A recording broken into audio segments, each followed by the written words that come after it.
Next, we're going to get the customer spend distribution, which is basically formed by getting the total amount of spend by customer, taking each of those total spends, throwing them into a big pile, basically a histogram, and seeing how that histogram looks.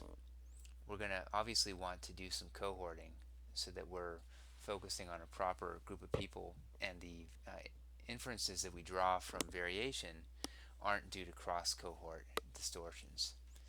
So this one's relatively easy to get. So we're going to highlight the data like before, and we're going to create a pivot table.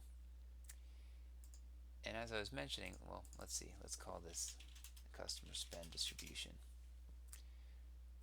We're going to get the customer ID, and for each customer we're going to get their total sales, and we want to cohort that.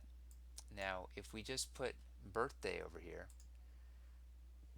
unfortunately that's not going to give us what we want. It just gives us the month of acquisition plus these two other conditions.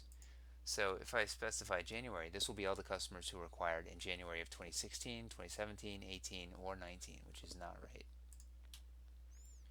So I'm going to pull this out and pull in quarters and years. Quarters 2 and years 2 represent the quarter and year of when customers were acquired. Now let's say that we just specified Q1 of 2017.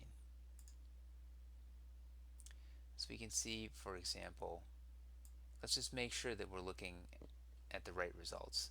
So if we look at customer 4,909, this is saying that this customer spent about $807.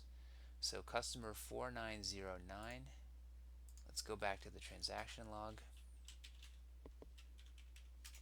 find this person, and we can see, yes indeed, they were acquired in January of 2017, which is in the first quarter of January 17, and when I sum all the spends of this person, I get $807, which you can see right down over here.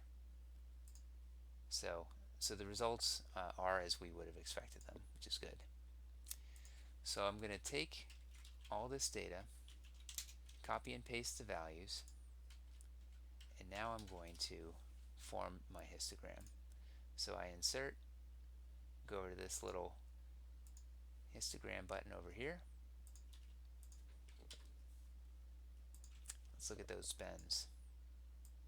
So again, this graph always looks terrible when you first put it together. First I'm going to remove the decimals here. And now we clearly see we need to do some truncation. So I'm going to cut this off. We see that there's no one who has a spend that's really greater than $3,000.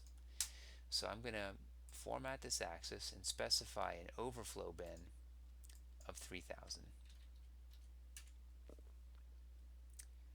So this is what we see. Now to get nice even bins, I am going to further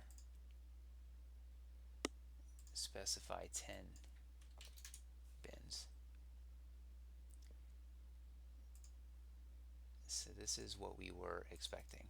Let's add some data labels to the top if we want them. This is showing the number of customers that have total spends within those particular ranges. For example, 293 customers had spends between 333 and 667.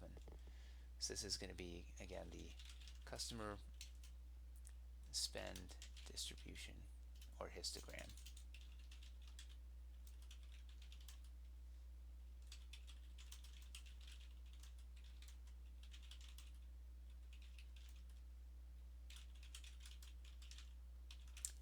That's a very long-winded title, but